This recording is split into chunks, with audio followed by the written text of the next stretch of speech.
Welcome,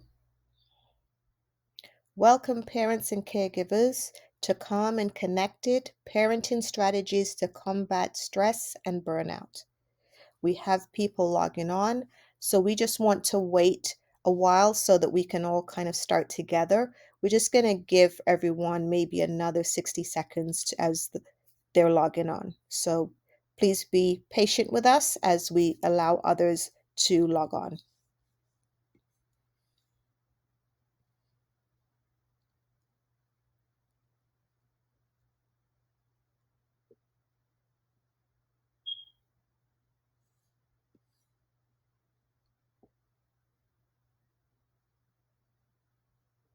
Again, for those that have just logged on, we're just giving a little more time for other parents and caregivers to log on, and we're not going to wait too long. We're just going to give maybe another 15 seconds. So thank you to everyone for your continued patience.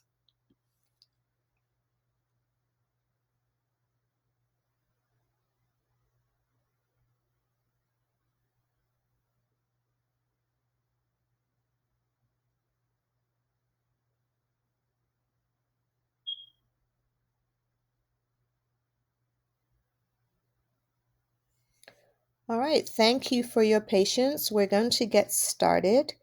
And as we're looking at the parenting strategies to combat stress and burnout, we've put this together and we're offering this session because so many parents are at the point of burnout. You're definitely stressed, and a number of you have expressed that you're at your wits' end, you're at burnout. And for those of you that are not there yet, most of you have expressed that you are stressed. And indeed, parenting is one of the most challenging, one of the most one of the most yet one of the most rewarding roles that anyone can play. It's stressful, and we want to make sure that you do not.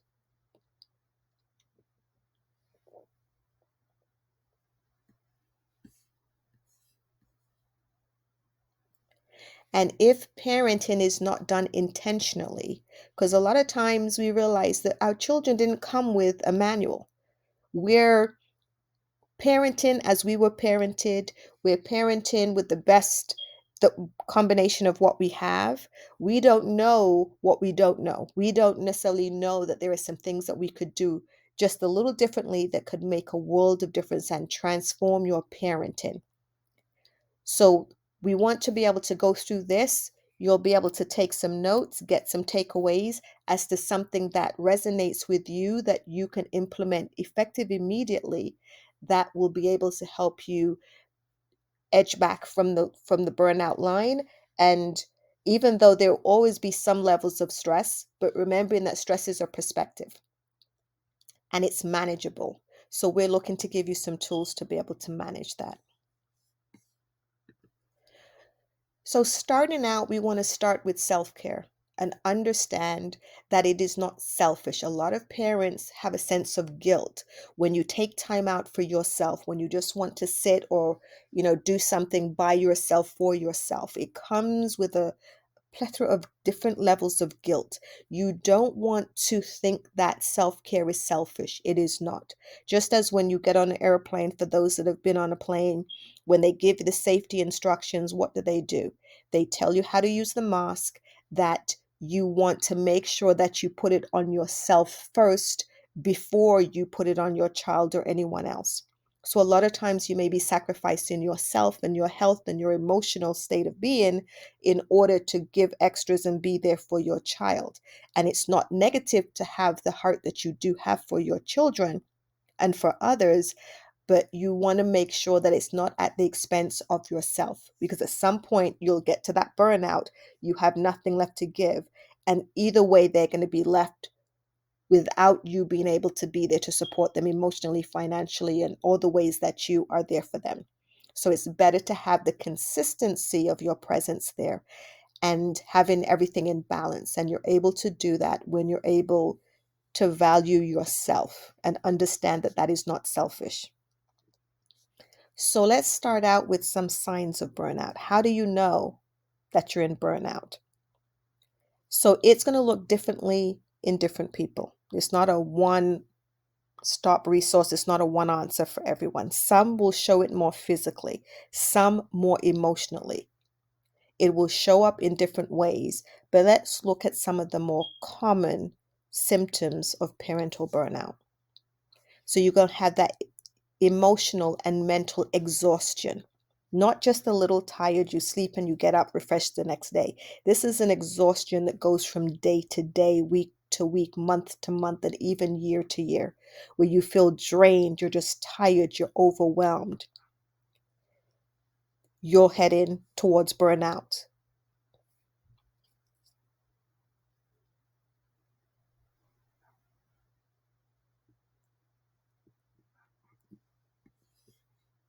You find that you're tired and overwhelmed. Not only physically do you feel it, but it's also emotional. You may find that you get irritated much easier than usual, and not just irritable, but also frustrated and even unsatisfied with your life in general. That nothing seems to have any level of pleasure the way it may have had in the past. That the way someone used to engage you used to be okay, or it never bothered you. Now every little thing seems to bother you. Do you consistently Do you feel senses of hopelessness and helplessness and continual self-doubt? These are signs of burnout. Are you feeling tired, exhausted, and drained all the time? Home, work, these are signs that you're fast approaching burnout. And we want to make sure that you step back from that line, because not only is it going to negatively impact your household, this burnout has cost people their jobs. It has cost people relationships, not just with their kids, but with spouses, with best friends, with your social circle. If this is allowed to go on too long and it just continues to get deeper, it's like you self-sabotage. It's going to destroy so much, and you're going to lose things unnecessarily. You'll find that decrease, you have a decreased sense of attachment. The people that you used to want to be around or enjoy being around, you sometimes not only don't necessarily enjoy their presence as much, but you don't even want them around. You just find that you want the space, you want to be in isolation. You just don't want to hear another word, just not another thing. It's like they say, the straw that broke the camel's back. You just can't take one more thing, and that may cause you to withdraw. You don't want to go to those activities that used to give you so much joy. You don't want to do the family game nights or events with your friends. There are things that you just find yourself withdrawing, and you can't really articulate it.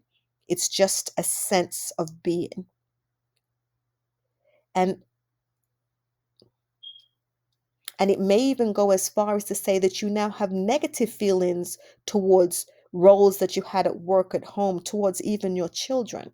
Some parents have gotten to the point that they just cannot some parents have gotten to the point of being so burnt out that just the presence of those that they loved the most really gives them angst. They just cannot function in their space.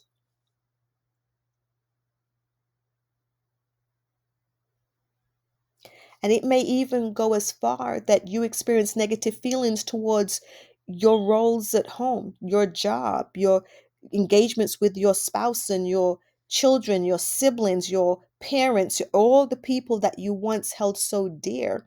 You may now find that you're experiencing negative emotions and feelings towards them, that you're now starting to focus on all the negative. You're seeing all those little habits that now so irritate you that you really thought were maybe cute, or you didn't even notice them before.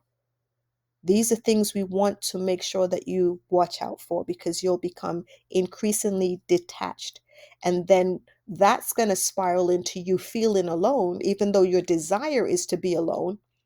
But then that's going to compound it, because you're a social being. You're designed to be in community. So the isolating behaviors, the mindset that takes you into isolation, can cause you to feel even more isolated, that makes you even more stressed, and it becomes this continual downward spiral. So you want to be able to watch for signs within yourself and to be open, maybe even to get some feedback from those around you that may be asking you questions like, what's wrong? You don't seem yourself. Can I help you with something? Something's going on. But in burnout, you may see that as an attack and a judgment that will make you lash out or make you withdraw even more. So you want to, just as much as you can, as we go through this and you start implementing some of the steps and to manage your stress and dial you back from burnout, you'll be maybe more open to hearing those voices and perceiving them in a way that isn't an attack, but is a sign of love.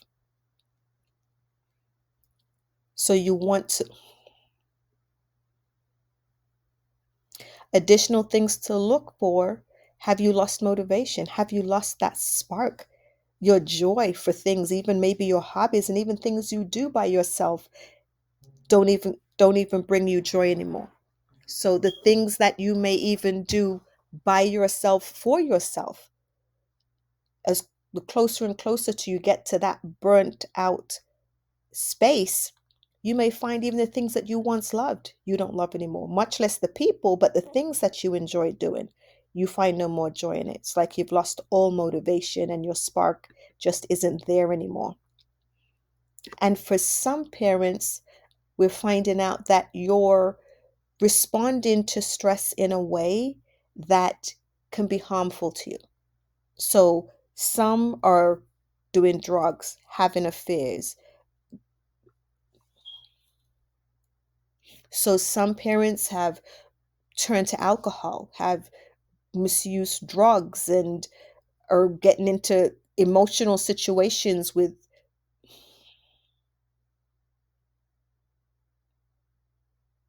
So some parents have confided in me that they've gotten into spaces where they're actually using drugs of different types, that they're actually doing things that they never did before, would never even consider, or that they had long since put away. Alcohol, they're doing much more in order to try to feel something or to numb themselves from feeling anything. So it can be a coping mechanism. So when we see this happening, we don't want to look at it in judgment. So this isn't for you or for anyone to judge. This is just an indication. When you look at understanding how your child expresses stress, this is you looking within yourself and maybe within those around you to recognize doing the alcohol and the drugs and sex and all of these other things are responses and indication of stress. It's an indication. So judging it is of no benefit. You want to be able to see, why am I drinking more? Why am I doing these things that are harmful to me? These things that are not who I am and not what I want to do. What am I hiding from? What am I numbing myself from? And you want to be able to go deeper to address what's causing the drink or the drugs or whatever is coming up, and not allow that to be something that just continues, remembering that the longer it goes, the harder it's going to be to pull yourself out, to be able to get that help, to even recognize or acknowledge that you need help. And a lot of times we have a sense of guilt. Parents are telling me they don't know how to raise these kids when they hit the adolescent years. We don't know what to do with them. So I need a drink. I need something that's going to give me a moment of relief so I can stop that voice in my head and that sense of insufficiency, that I don't know, that I said something and it caused a whole argument. My child's not talking to me. I just don't understand them. How does that make you feel as a parent? And if you're not proactive in how you navigate that space when you hit those places, then it's going to be a downward spiral, because humans don't like to feel insufficient. So we're going to find a way to numb that feeling. We want to make sure that you don't develop a sense of a,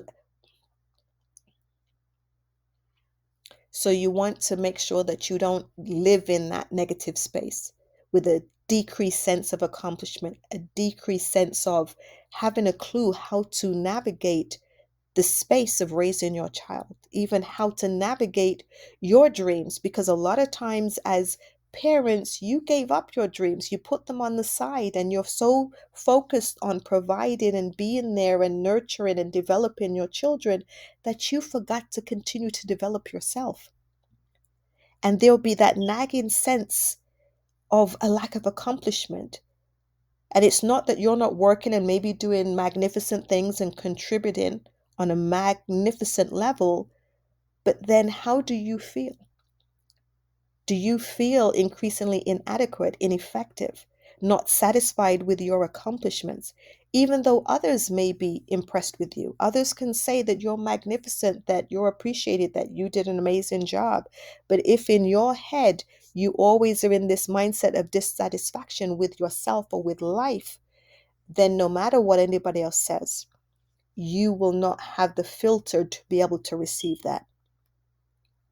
So does this resonate with anyone? Can type in the chat for me and let me know. Do you have any sense of being insufficient as a parent or in any facet of your life? Do you feel ineffective? Does that's voice in your head, that self-criticizing voice, is that plaguing any parents? Does this resonate? Let's take a moment to look at the chat. I have no clue. I feel like I have no clue. We have a couple, I have no clues. I feel ineffective. I feel stressed. I feel overwhelmed. Yes. And this is normal. I want us to recognize this is normal. That critic in our heads, everyone has that voice. And we want to normalize that. So it's not going to be that we're going to ever get rid of that critic. The point is that we want to quiet the critic, because your positive voice, you're affirming yourself, you taking positive steps, is going to be louder, it's going to be brighter, and it's going to outweigh the side of the scale where all of that negativity seems to each day just seem to pile on. Now, another way that parents and just us in general are looking to overcome that negative voice in our head and that sense of lack of accomplishment and satisfaction is to try to be perfect at everything. Everything has to be exactly lined up. It has to be a specific way. And there's no satisfaction if it is not. But that perfectionist mindset is just, I like to say, the other coin of procrastination and dissatisfaction, lack of confidence within ourselves. So if we can get this one thing perfect, if this one thing, everything else may be up in the air and I can't control that, but I can control what this thing looks like. And we kind of go over the top with that.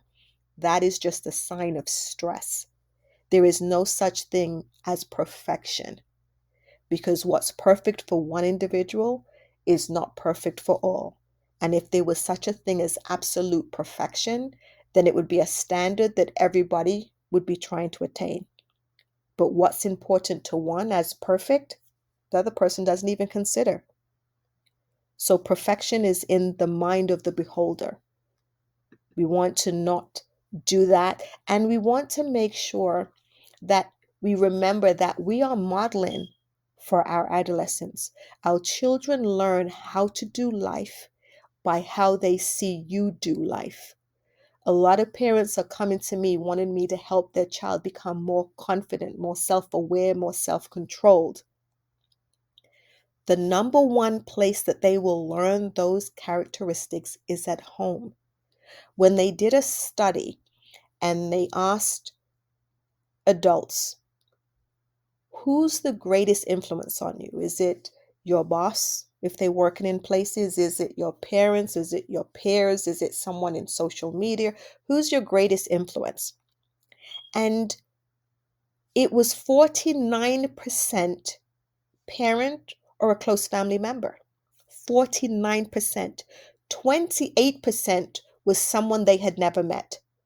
Social media. So as parents raising children in this era, we're thinking, okay, social media is out of control and it influences your kids so much. But the research shows that you actually have a greater influence than social media does. You have the opportunity to influence your child above and beyond social media impact.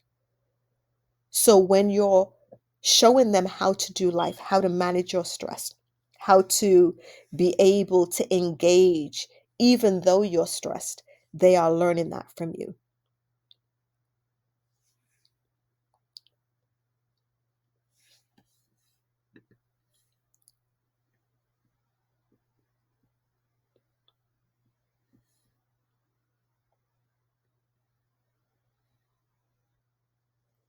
And another indication of stress and heading to burnout is, how do you feel physically?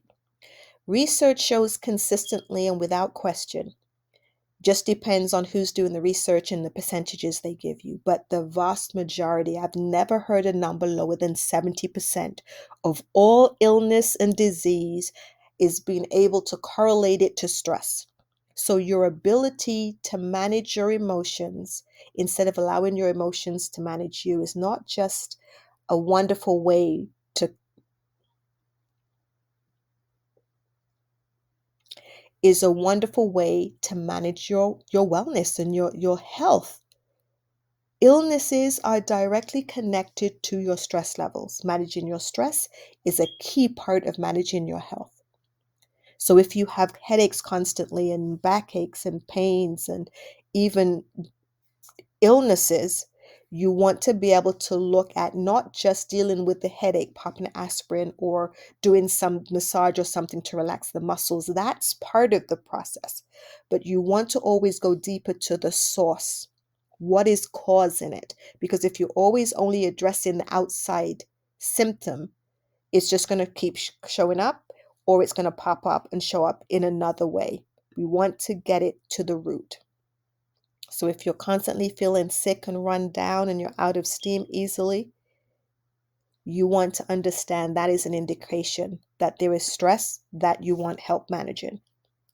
So when I do these sessions consistently, one of, I like to say, it's my signature, my centerpiece, is for us to understand that we have two brains, as I like to say. Red brain and blue brain, two different perspectives. What mind you're in is going to dictate how things turn out, not just in the situation, but in life. And this is a key thing that you want to be able to look at, understand, and integrate into your overall well care. And your well care is everything that you do to keep yourself well, emotionally, physically, spiritually, even financially, relationally, every single area of your life. Your mindset is central to it being what you want it to be. So your blue brain is that positive brain. That's where you're mindful. But blue brain, I like to say, only switches on when you physically switch it on. It doesn't come on by default. It's something you have to train. If we don't on purpose take steps to make sure that we're managing and strengthening and developing our blue brain, a positive state of mind, being rational and accurate, and looking at how we're navigating the space. We can't change the situations. We can't change other people's choices, even your children, but you have 100% control over how you respond to it and how you perceive it.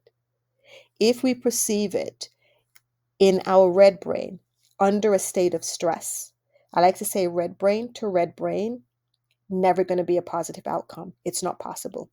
Because if you're in your red brain and whoever else is in your red brain, your adolescent is in their red brain, each person is being in their irrational mind.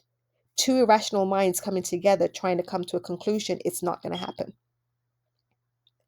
That is where the brain is making up stories. Stories that are self-preservation, stories that are designed to preserve you.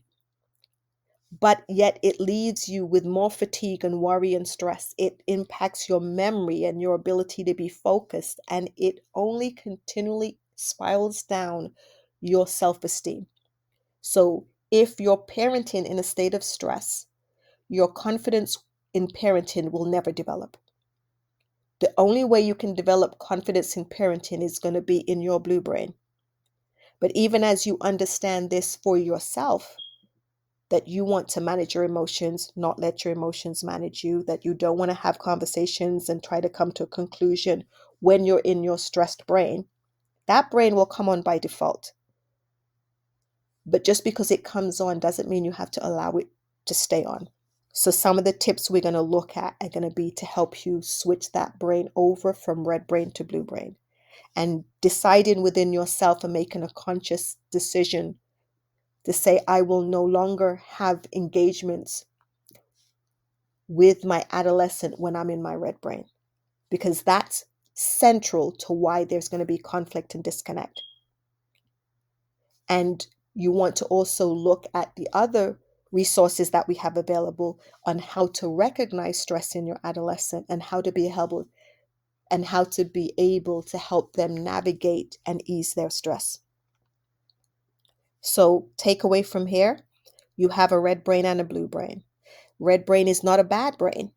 It's your protection mechanism. They call that your primal brain, your fight, flight, or freeze brain.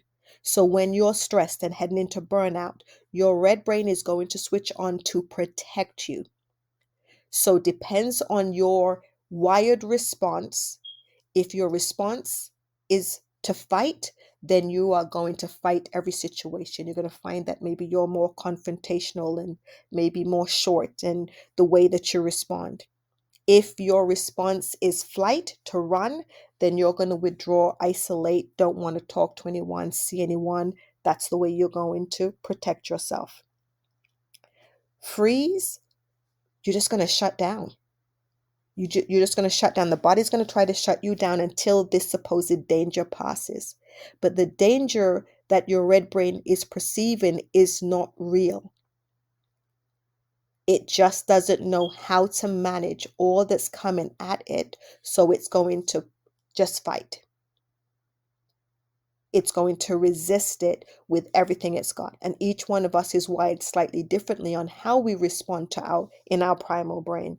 But everybody has that primal brain, including your kids. So when they're responding in a way that is not appropriate, in a way that doesn't please you, in a way that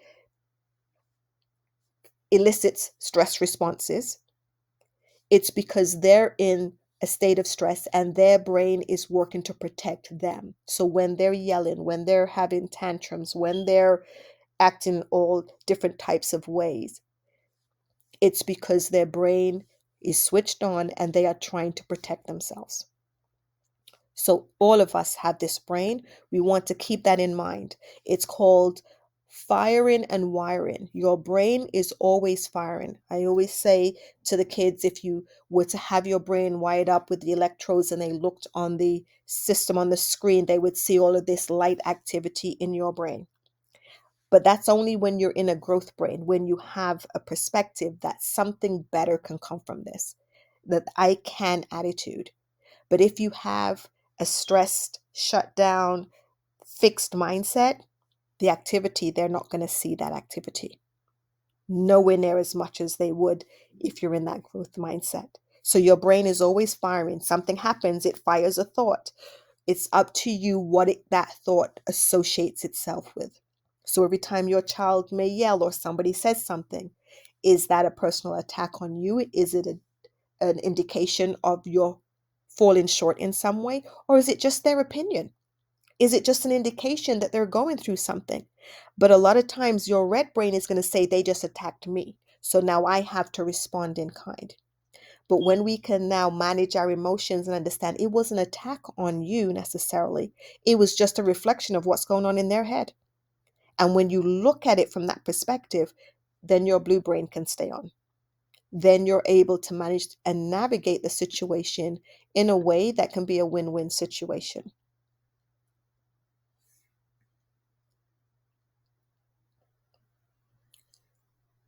So again, there are many faces of burnt out, being disgruntled. And this could be a good way for you to recognize, even in your spouse or anyone else around you, even at work, that if people are constantly disgruntled, they're in burnout. Something is not hitting the mark for them. So it's not an indication of you, it's an indication that something is off. And is there something you can do? Not your responsibility. Everyone's responsible for their own stress management and their own burnout management. But a lot of times, because we're in community, is there something we could do? Maybe just saying something differently, maybe not saying anything at all when they're in that space, because they may see that as an attack, not your intention. There are so many different ways, once we get the wisdom of understanding how our systems work, that we can do things differently. So, are you disgruntled, disagreeable? Are you going through heartbreak? Are there things going on? People go into affairs, and like we said, with the drugs and the vices, the divorces, the alcohol, there are so many different things. The overload at work, we're getting into constant friction and arguments over everything. These are signs of stress. These are stress indicators. But there is good news. There is good news. There is, where there is a will, there is a way. So if you feel that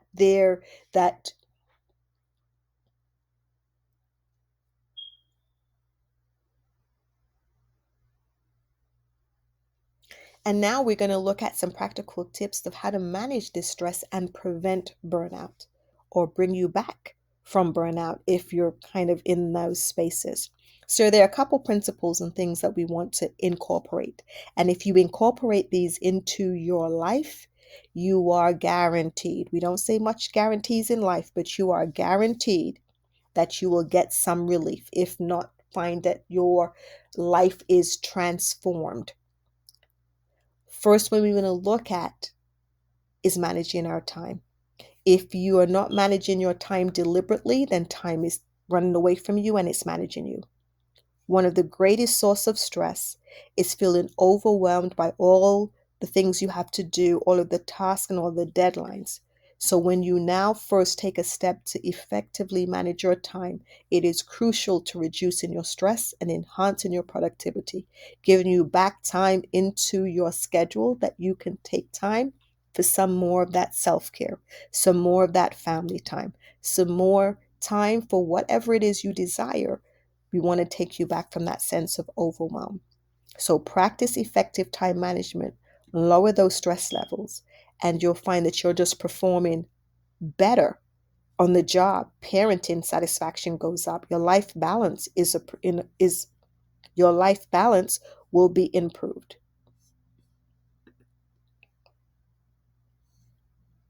So prioritize things. A lot of times we have those long lists, and much that's on the list carries over from day to day, month to month, even year to year.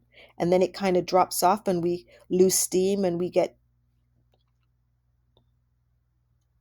lose steam around it because we're so discouraged that it doesn't seem to be, we don't seem to be making any progress with it.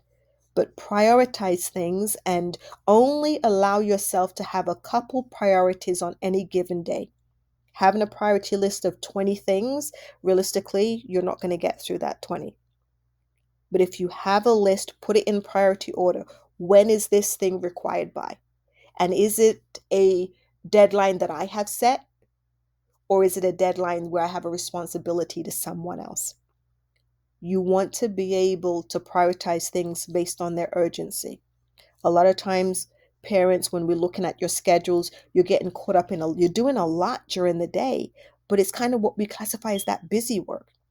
Or it's disorganized in the way that you're doing it, that's kind of jumping from point to point, and it's taking time. It's slowing you down and leading to greater levels of exhaustion and a lack of accomplishment, because at the end of the day, the end of the week, you're looking at your schedule and don't feel as though you're accomplishing anywhere near what you wanted to do.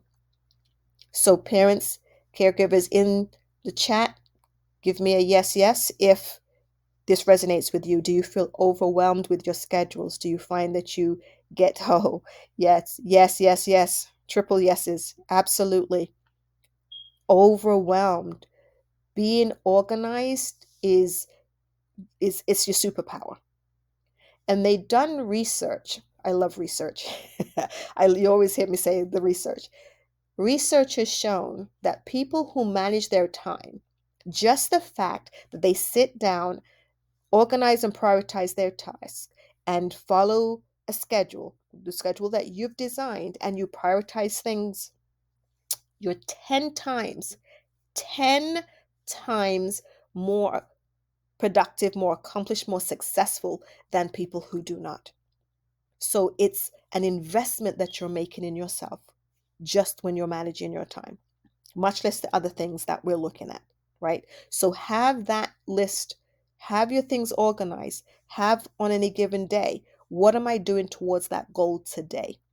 Prioritize it, assign a time to it.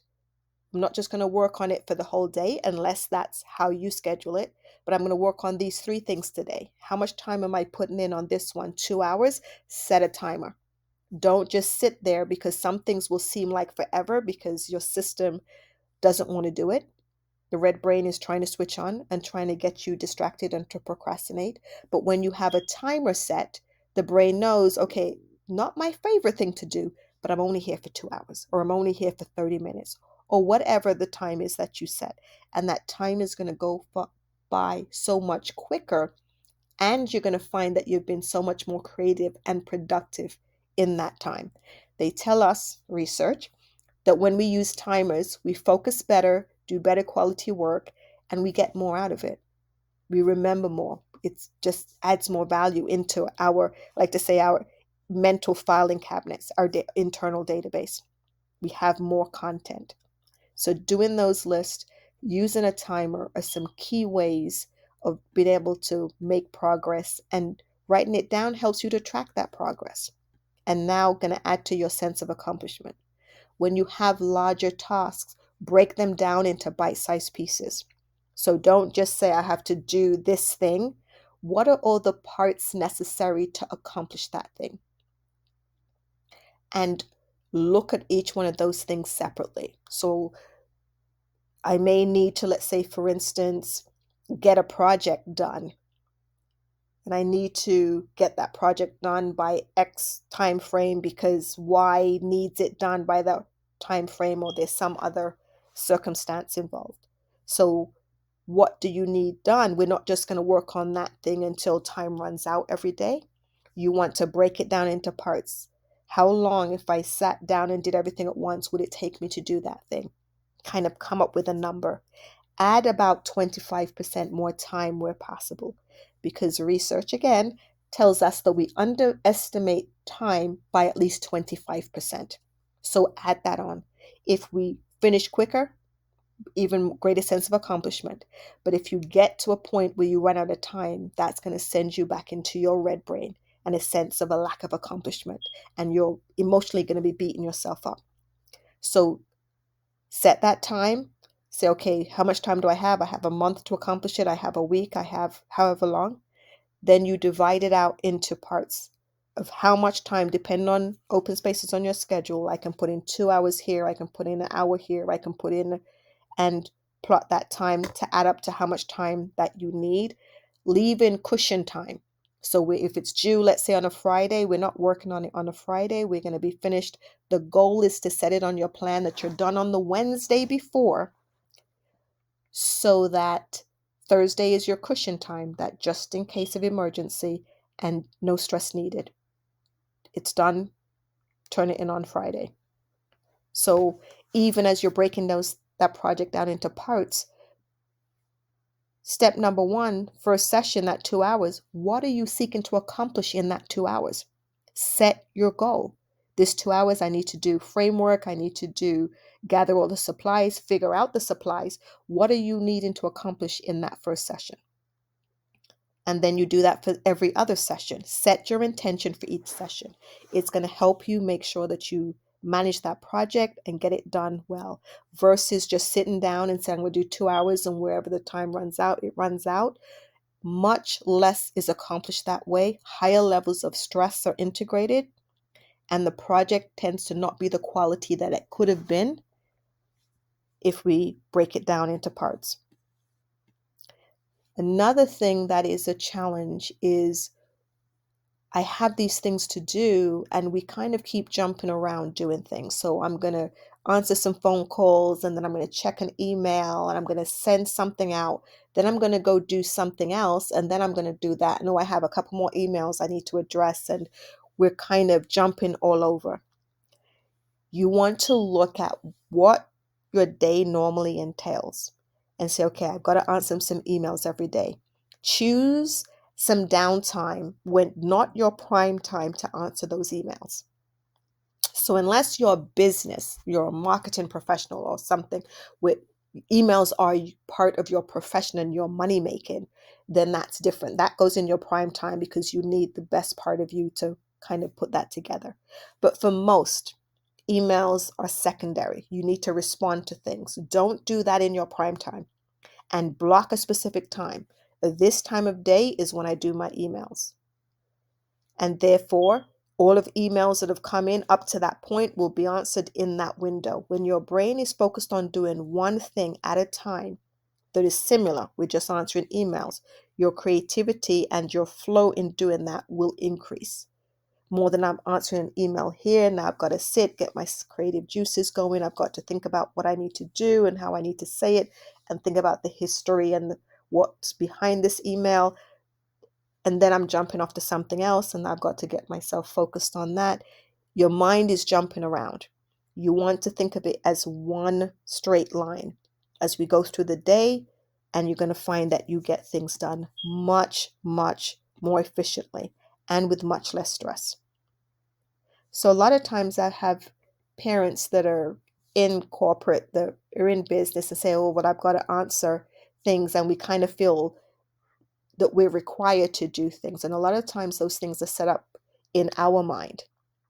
But if and when those that we're working with know that you have a system, and they know that, oh, you answer these emails, Rose answers emails at between 2 and 3 in the afternoons, then they're going to start to develop. You're training them. They have an expectation. Okay, she answers. I usually get a response for her about 2, 3 o'clock. Or John usually does it first thing in the morning, so I'll see it there because he does it before he starts his workday. So people around you will get trained, as well as you're training yourself, that people will become accustomed and they kind of slide into how you've organized yourself. You also want to make sure as you're setting these goals that they're realistic. Remember, we spoke about not trying to put too much into a short time frame. When you set unrealistic goals, I need to get these 12 things done today, and they're all priority, and we put them all priority one, that's not realistic. It's not achievable, and you're going to put yourself in overwhelm and stress. You're setting yourself up. So you want to make sure that you set realistic expectations.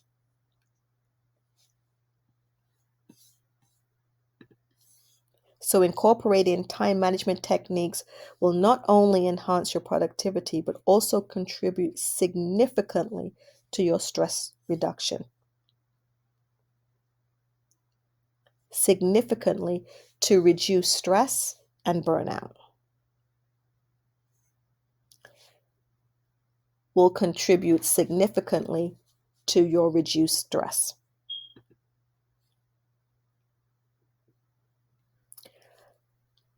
As you're looking to become more organized and be strategic in how you organize your day, one of the things you want to incorporate is to establish boundaries. So with the email situation we just spoke about, that's a boundary. I do it between 2 and 3, or I do it in the morning before I start my day officially, or however you organize. I do chores on this time in the weekend. Your system loves when you have a routine and you have a strategy for everything. So even as you're managing your household and managing your adolescents, okay, we do chores on the weekend, or we have a block of time open on a Thursday. That's the day we're going to do laundry, sweep the floors, clean the bathroom. And that's a rotation every week.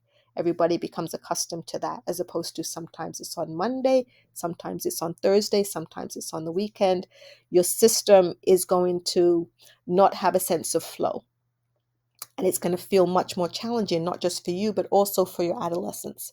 But when the household knows this is our routine, we go grocery shopping this time or 2 days a week. We're not stopping by the store every day on the way home. We're going to be more strategic in how we're going to use our time.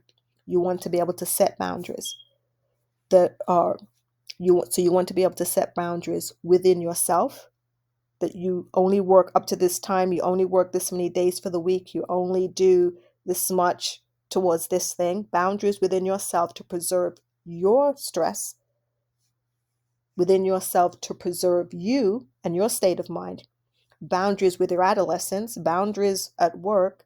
So you want to be able to set boundaries and know that saying no is healthy.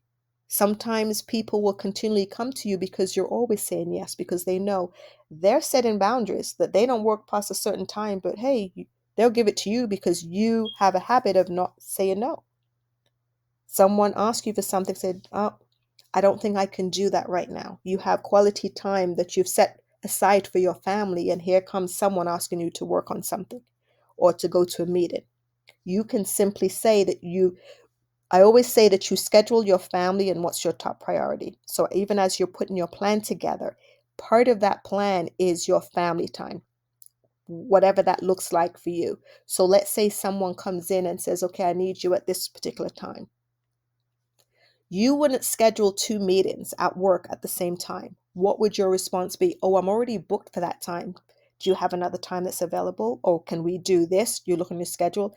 I don't have that time available, but I have Thursday at 2. Does that work for you? Or Friday at 3?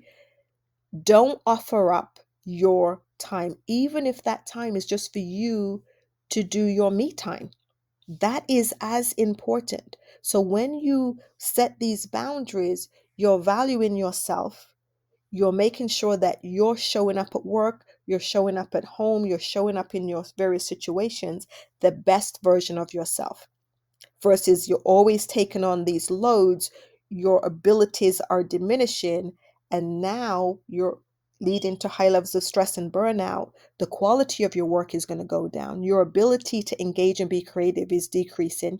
Your ability to be social and be pleasant, all of those things are going down. So it doesn't serve anyone for you to not set those boundaries and maintain a healthy work-life parenting balance.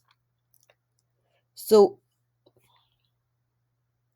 and as you're integrating things into your plan, making sure that you're making time for some lifestyle changes, addressing the impact of nutrition and sleep and all of these things, how they will positively impact you. So you're going to look at what you eat.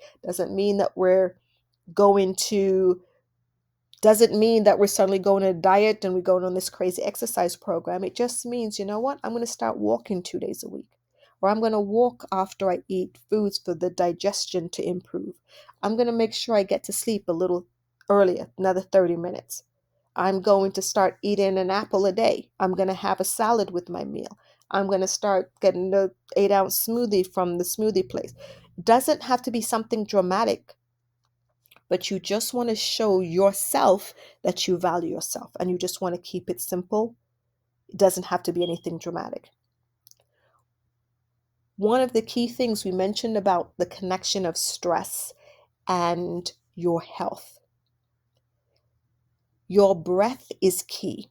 So when we're looking at blood pressure, when we're looking at the heart regulating, when we're looking at digestion, when we're looking at sleep, we're looking at mindset, all of these things, the key is to regulate your breath, to be able to do things that are going to help you develop techniques. I like to say a tool bag of things that you're going to do to maintain the status quo, that you raise the standard of this is my new baseline, that I get a certain amount of sleep, I drink a certain amount of water, I spend a certain amount of time with my kids, I have a certain amount of me time, I put in, not more necessarily time at work, but better quality time at work, because I'm going to be now more organized and strategic at work. You may even be working less time, but getting more done, better quality. So breathing is going to be instrumental in this process, that you want to be able, if you find yourself getting stressed. I spoke to a parent the other day and told me that it feels like she has to clutch her chest, like it's just overwhelming. Breathe. Put in your hand on your chest there as you see it here and on your stomach. Just pay attention to your breath. Anytime something's going on, I used to go to the restroom and just say, I'll be back in 5 minutes. I go to the restroom in a stall and I would just breathe. Just center yourself. The reason that you're stressed is because of what's central in your mind? What are you focused on? And if your pressure's going up, if your heart rate's increasing, if that tension, you feel that tightening, is because you're focused on something that is negative and you're believing it. That inner critic is giving you worst case scenario, remembering it's not real. It's 90+% your imagination. So yes, there may be a potential for something. Yes, there may be a situation that's going on, but you're able to navigate that in a way that is productive and healthy. We can never change other people, but we can change how we engage. So whatever's happening, whatever's on the plate, you want to have techniques that help you to relax. And your breath, focusing on your breath. This is why they do box breathing, whether it's people that have had traumatic experiences, have been through traumas, that have been to war and PTSD. The same techniques is what they recommend and they consistently use because the research shows that they work dramatically. I had one parent that I actually did a session with in the corporate setting. We did a 4-part series, 1 week a month. And the first session came in and told about how stressed and how intense it was, a law firm, and just overload of hours and responsibilities and the stress that goes with that. And we walked them through techniques. Gave them visualization and techniques that they can use. Next time you're stressed, do this. And we practiced it. 2 sessions later, she came back and said that in between those sessions, the first was she learned the techniques, and the third, when she came back to the third session, said that I practiced the technique that you told me because I went to the doctor for a physical. My blood pressure was off the charts, so bad that they wanted to immediately put me on medication. She said, I remembered what you told me, and I sat in a corner, asked the doctor to give me 15 minutes. And I closed my eyes and I centered myself and I changed the dialogue in my head. And I took myself to my favorite space in my mind. She said, when they came and took my blood pressure again, it was completely normal. That's how dramatic managing your breath can be. It doesn't take a huge amount of time. You can do this consistently. So imagine practicing managing your breath on a daily basis. The more you do it, the more you practice it, the easier it's going to be to take yourself into that space. A lot of times as parents, things feel impossible. You don't know how to navigate the gaps. But there is nothing that is impossible. There is absolutely nothing. I was raised with a mantra. If it's been done before, then I can do it. And if it's never been done before, then I'm going to be the first. And that's how you do life. You don't look around you comparing yourself to other parents because they seem to be having just the greatest time with their adolescents. Remember, it's like social media. We're seeing snapshots. We're not seeing the behind the scenes of the reality of the situation. When you go into life understanding that there is nothing impossible to you, that it's not if I can navigate this situation, it's how am I going to best navigate this situation. It's not going to be pretty all the time. But the more that you practice from that mindset, the easier it's going to be and the prettier it will be. Because remember, pretty is a perspective and you define what that looks like. So you want to make sure that you're practicing that mindset. Another thing to help is to make sure that you're getting outside. I've been trained as a medical missionary and been internationally, globally, number of places and done some amazing projects teaching people, and we've even trained medical missionaries in other countries. We have what they call the 8 laws of health, the basic foundations of health. One of those is exercise. And this is not rocket science because no matter who you speak to, one of the things they're going to bring up first is exercise. But it doesn't have to be a huge endeavor. It could be just that digestive walk after your meal. Take a very, very slow walk. A lot of times we walk, we're tempted to pace it. If It is a digestive walk, which is a meal, which is a walk after you've had a meal in order to help that meal digest better and more efficiently. You take a very slow walk, 10, 20 minutes around the block, down the way, just a stroll. You do not want your system confused as to what it's supposed to be doing. Are we exercising or are we digesting? Your system cannot do two things at the same time, cannot focus on doing two. So the goal is not to do that because you can risk indigestion and it's not going to process well. You want to make sure that you're taking a stroll. So that could be it. I saw research that said that a 20-minute digestive walk is the equivalent of like a 30-minute exercise, the benefits that you get consistently. So you want to that could be it for you. That could be the next level. It could be, I'm going to start to do some stretching. I'm going to take a class in the morning. I'm going to go to the gym twice a week. I'm going to do the weights I have at home. I'm going to go on YouTube, a 20-minute video, a 10-minute video, a 5-minute stretch, a 10-minute meditation. You just want to incorporate something that's going to give you movement. We want to make sure, especially if your role is that you're sitting at a desk, you're sitting a lot. You want to make sure that you have movement. Your system is designed for movement.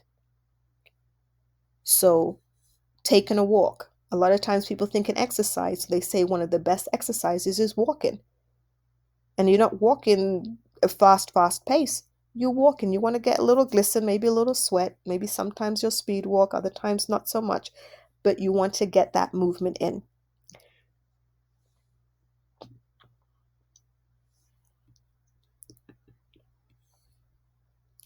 Another one of the laws of health is sleeping. Good quality sleep. So it's not just sleeping. Is your system detoxifying and renewing? Are you getting into the deeper levels of sleep when you're sleeping? That is key for renewal, for detoxification, for your whatever you've learned and all of the wisdom that you've gotten throughout the day, all of the things that you need to be able to remember. That is, I like to say, it's filed away and organized and prioritized in your filing system, in your subconscious mind, when you're sleeping. So we want to make sure that we're getting that good sleep. And good sleep is 10 p.m. to about 2, 3 a.m. So the research shows that that's when we go into the deeper levels of sleep that do that process. So we could sleep all day, but a lot of times we will not get into the deeper levels of sleep that are doing that regenerative process. So 10 p.m. to 2, 3 a.m. So a lot of times when I would teach, I would tell, we had some bakers that owned a bakery that would go all night and go to bed very late. And they shifted their schedule to go to bed earlier, and they would get up earlier to be able to still do and have things ready for the day. And it worked out so much better, and they were not so exhausted. So where there is a will, there is a way. There are things that you can shift to make sure that you're getting enough sleep. There was a study done by the American Sleep Association that said 76% of parents report poor sleep quality. Due to your caregiving duties, you're getting insufficient sleep and poor quality sleep. So how many parents here, caregivers here, does this resonate with? Put a yes in the chat. Let me see if you feel you're getting poor quality sleep or insufficient sleep. And type poor or insufficient to let me know kind of which side. Yep, we have yes, poor quality, insufficient, and poor. Yes. So this is a huge thing. So we want to make sure that you're getting enough sleep. And if you need to schedule it, schedule it. I have alarms and I tell parents, your alarm is your new best friend. Set an alarm. Wind down. Set it on your Calm app, some type of app. It's time to start winding down. Because a lot of times if we don't get that trigger, we're up watching TV, talking, doing other things, and it's midnight. So you want to make sure that you prioritize that. And even as you go through the day, a thing to consider is Another piece of research I saw mentioned that the human brain can really only focus top quality for about 55 minutes. 55 minutes, but you're working all day or you have projects that require much more than that. So at about that 55 minute mark, you look up, you take a break, and it's kind of like this recharge boost to your brain. So it doesn't mean you have to get up. It just means that you'll look up. I like to say, look out the window, look at some artwork, look at something. Take your mind and your eyes off of whatever it is you're doing and just look up. And your brain will recharge, reset, and then you go in for the next 55 minutes. They said that we're much more productive this way. And your system, remember, our brain focuses better when it knows we're on the clock. You'll test this and see if you don't get more done, better quality in less time, because you kind of give your brain the opportunity to get that boost. Another thing to help with avoiding burnout and managing your stress is to have a network, a social support, somewhere where you can find that you're fed as well as you're feeding other people. Great way to do that is to volunteer. So a number of you may be part of churches or organizations. If you're not, you can find places that you can volunteer on purpose on a consistent basis. So in your plan, you could be one day a month for an afternoon or 3-hour block or something. You can find somewhere that you can volunteer and use your talents and your time and give back. And the sense of accomplishment and satisfaction to know that you came out of yourself to give quality time or effort or resources to someone else in need is going to add such value to your sense of being. So that is something that is key to add in. So that is something that is key when we look at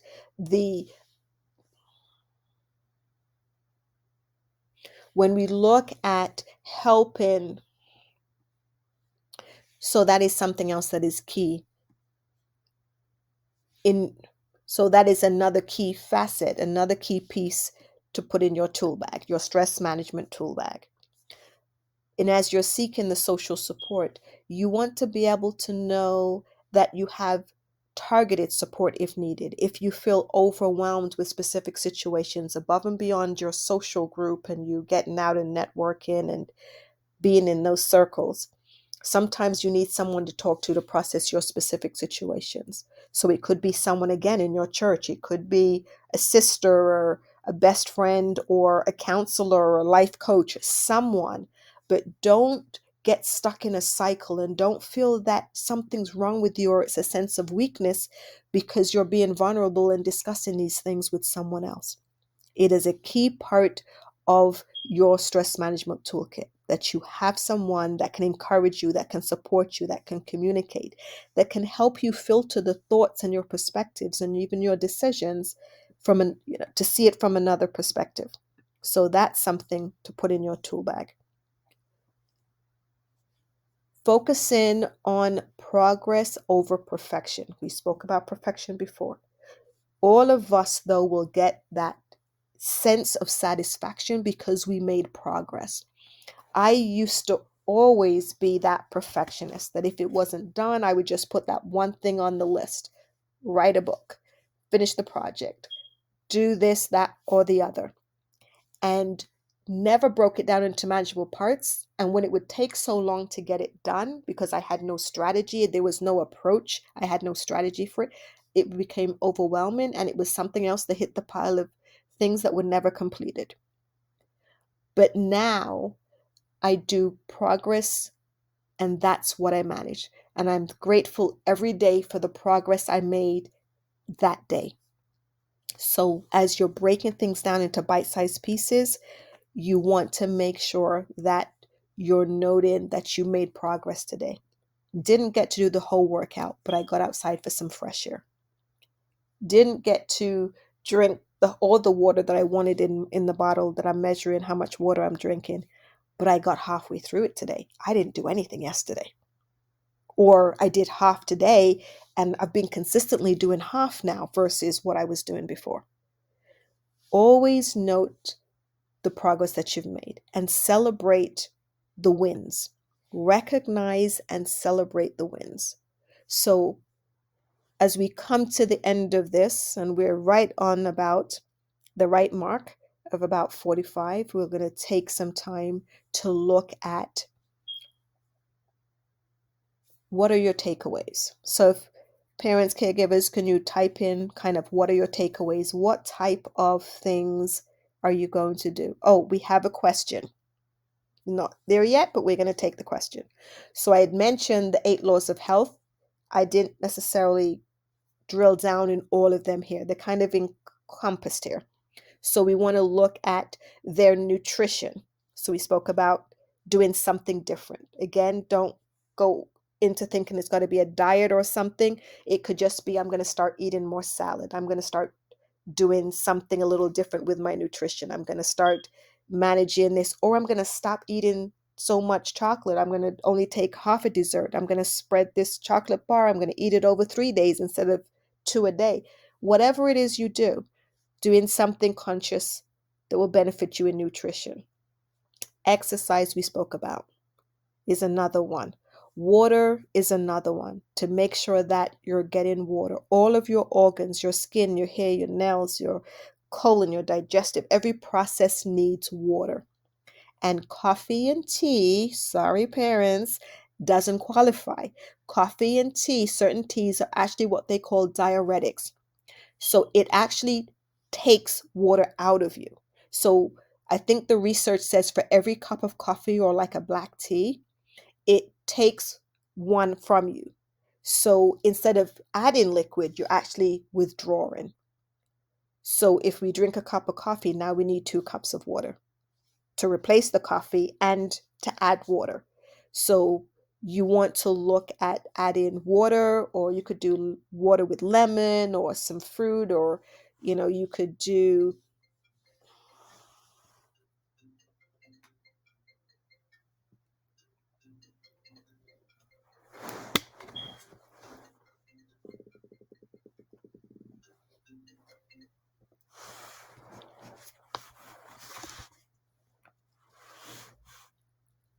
So you want to look at doing some type of water.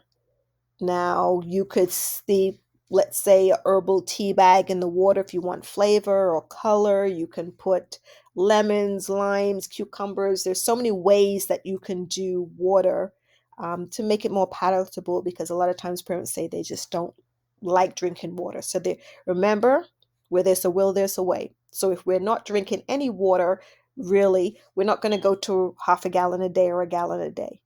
Just set a goal of maybe I'm going to drink 2 glasses of water, 4 glasses of water.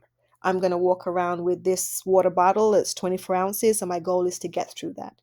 So remember, I'm about taking small, manageable steps, and it's building blocks. It's progress over perfection. So that was water. Sunshine is another one, that you get outside, get some fresh air, and air is another one. So when you're outside walking, this one will encompass a few of them. You're outside walking, you're getting exercise. You're outside, you're getting that fresh air. Air is another one. If the sun's shining, we're getting sunshine. That's another one. So we want to make sure you're getting some sun on your skin. Remember, that's how we kind of do the vitamin D every day. If we're in the winter time or too far away from the equator, then that's something we have to look to supplement, because low vitamin D has been connected with our state of mind. So we want to make sure that we're kind of aware of that, right? So we touched on water. So we did nutrition, exercise, water, sunshine. Temperance is another one. Temperance means everything in moderation. So we're not overdoing anything, or we're not underdoing anything. You're doing as your body needs and what is healthy to your body, right? We did air already. We did rest already, which is getting that sleep. And then the final one is trust, trusting God, having faith beyond ourselves. One of the key things is to understand that it's not just you doing this by yourself. For those that have faith, that have a spiritual relationship, however, whatever your religious belief may be, if you have one, or faith in something beyond ourselves. Doesn't necessarily have to be religious for some, but mine is faith in God. And when we're going through situations, it is so nice to be able to it is so nice to know that I don't have to figure this out on my own. That sense of overwhelm is so much more manageable when I can say, God, I don't know how to handle this. I don't know what to do with this, or help me with this. So trusting God is another one of those laws of health, right? So hopefully I got them all in there. Thank you for that question, because someone else may have had that also. Always love the questions. All right, so we were looking at a couple more moments. We're going to look at some takeaways. So someone's parent says it's going to be water for them, water and sleep. Another one says they're going to start getting outside, doing the digestive walks. That's going to be their takeaway, because they can get multiple of those in there. Red brain, blue brain. Yes. Red brain, blue brain, that they're now aware that they have a red brain. See, a lot of times we just don't know what we don't know. And if we can kind of open our perspective and understand that it's not a criticism because we have a red brain, it's a natural part of our existence. But we manage our emotions and our brains. We don't allow them to manage us, right? So it's not bad that we have it. We just want to understand it and know how to navigate that. So yes, walking around with the understanding, red brain, blue brain. Self-care is not selfish. Absolutely. So we want to remove all the guilt and the shame and any negative concepts that go with you taking time for yourself. You are of value. And for you to be able to add value to someone else's life, how can you give what you do not have? So you want to make sure that you're taking care of yourself. And in taking care of yourself, redefine how you see self-care. In taking care of yourself, you are able to take better care of your loved ones. You are able to do better on your job. You are able to be more creative, more giving, more empathetic, more loving, more generous, more, you name it. You're able to do that with greater ease because you're valued and taking care of yourself. So thank you for that. Thank you, everyone. I see the comments. Thank you for that. I don't want to take us too far over the time. Want to really keep this as tight as possible. So thank you for that. I'm going to offer my services for those of you that some of you have said you're just overwhelmed and just don't know where to get started. Then I'm here to help. You can scan the QR code on the screen and it's going to take you to my calendar. There you'll be able to schedule a 20-minute free consultation, and we can discuss your specifics, and you will leave there with a game plan of what you specifically can do in your unique situation. So do avail yourself of that. Scan that code and book an appointment on my calendar, and we can talk one-on-one. So we already did this with the questions, but if anybody else has any more questions, feel free to type them in.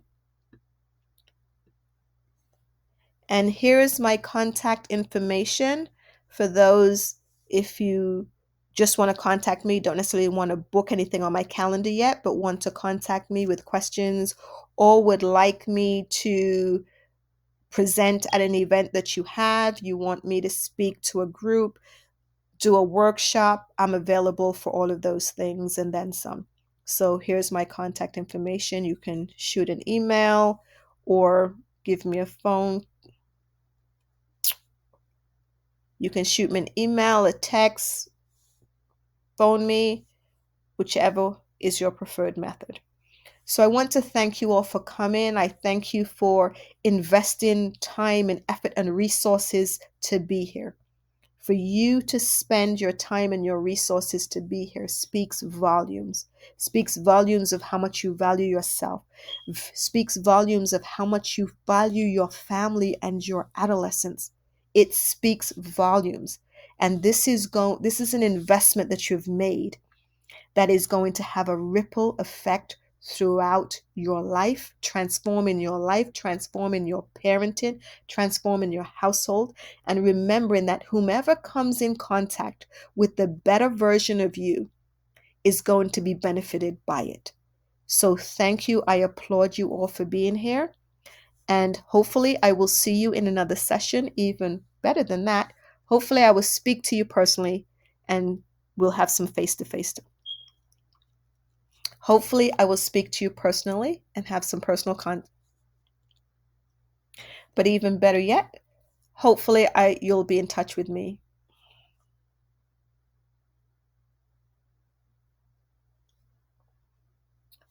Better yet, I hope to be speaking with you soon. Bye bye, everyone. Thank you so much again for being here.